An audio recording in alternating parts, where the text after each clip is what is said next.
Bonjour et bienvenue sur DigiSchool, je suis Oriane, votre professeure d'économie.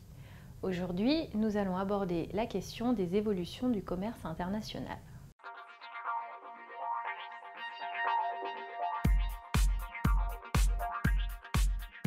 Alors, les échanges sont en pleine croissance.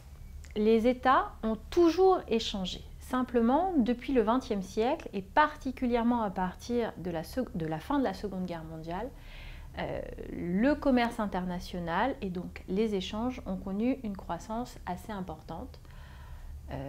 On estime que le commerce international a été multiplié par 10 ces 50 dernières années et que le commerce international, l'échange de biens et de services, progresse plus rapidement que la croissance mondiale.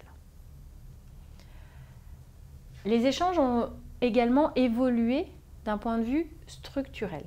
C'est-à-dire qu'on échange des biens et on échange des services. Mais il faut savoir qu'à la base, à l'origine, le commerce international était surtout basé sur l'échange des biens. À partir des années 80, on voit une progression de l'échange des services. Cette progression est aujourd'hui stabilisée. En 2011, on estime que l'échange de biens représente un peu plus de 80% des échanges, alors que les services correspondent à un peu moins de 20% des échanges mondiaux. Quelles sont plus exactement les conséquences sur les économies de ces échanges internationaux?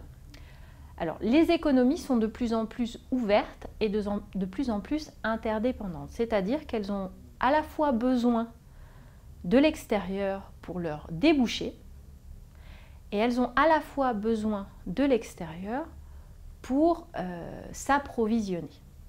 Voilà pour cette évolution du commerce international. Je vous invite à consulter nos autres vidéos et documents sur le site internet.